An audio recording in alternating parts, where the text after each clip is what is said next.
Hello, everybody, and welcome back to the Parenting Podcast from Dubuque, Iowa. We're Pastors Lauren and Joy Hershey. So glad that you could be here with us today. And hey, this time we've got a podcast for you for that guy and that girl, that friend they need this. I know you guys don't need this, but this one is for them.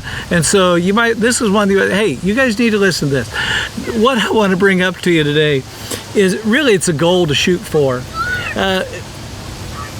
It's about keeping your children under control, about making the world a better place. And I know it's tough.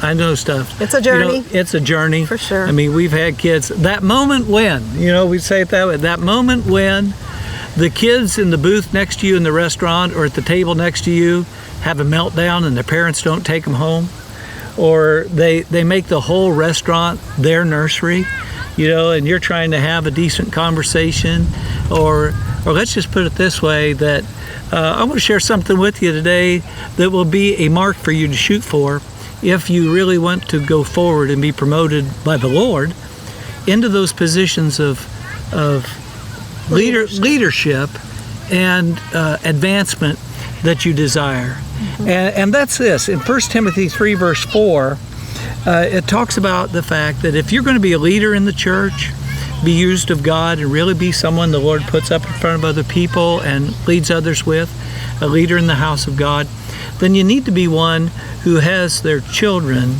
under control with dignity and respect. The Message translation says that he must handle his own affairs well, attentive to his own children, and having their respect.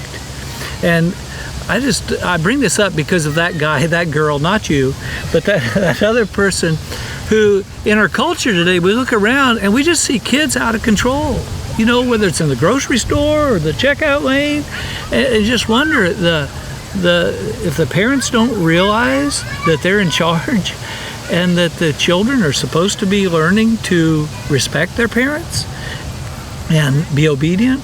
Joy, what does the Amplified translation of that verse say? Okay. It says he must manage his own household well, keeping his children under control with all dignity, keeping them respectful and well behaved. Go ahead and read that next part, will you? For if a man does not know how to manage his own household, how will he take care of the church of God? Wow. So keeping his children under control with all dignity, keeping them respectful and well behaved. And that's just simply what I wanted to bring up to you, because it seems like some people in our day don't know how, or are not aware of the fact that their children are supposed to be respecting them. Well, and not only respecting them, yes, of course, but also respecting other people. There you go. Other people's experience.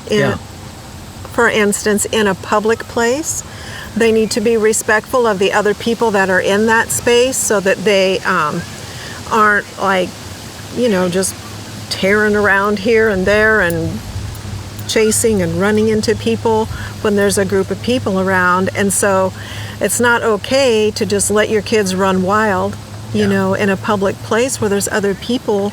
In a park, that's one thing, they can run for sure. But if you're in a building, it's your job as a parent to teach your children to respect other people's property, the building itself, but also other people who are in that space who may be having a conversation, or they maybe they're not real steady on their feet and a little kid goes running by and it can cause, it could cause them to fall or things like that. But it's your job as a parent to teach your children how to behave in the public places, and that's why you said to make the world a better place. And it's a journey. Yes, it is. We've all had our kids go running, and we have to recapture them and explain to them, no, that's not acceptable in this place. And over time, you can share with them why. But when they're super little, it's not a matter of why, because they don't always get that. It's just a matter of that's not acceptable. We don't allow that. And again, we're not talking to you, we're talking to the people that you're going to give this to. Let me just tell you, you are worthy of respect. Yeah. You are. You're worthy of respect, and you're worthy of your children's respect. And the other side of that coin is you're also the one who is going to have to teach them to respect you, which means you're going to have to become intolerant to their disrespect and learn how to communicate with them and hold the line and train them and all those things. And be respectable. You want to be respectable and worthy of their respect. But if you're going to lead, if you're going to be advanced of the Lord and really come into the place that you have in your heart to come into from the Lord and be in a position of leadership, that's a bullseye to aim for. That's a goal to aim for. You got to have your children. The King James says in subjection. We don't use that word too much anymore, but it means in control with respect and dignity and really honoring you and honoring other people. And if they'll learn that now as children, oh my goodness, it'll be in them. It'll be in them. Just like kids learn languages when they're really little, really quick. And if they'll learn this and it become a part of them, man, it'll promote them in every job they get, every social setting they get into. So it's for the kids' good. Yeah. It's for their well-being in the future. So get in mind that person that you want to send that to. Get it in mind right now, all right? And let them have it. No. No, we love you. And thank you for receiving this word. We'll see you next week.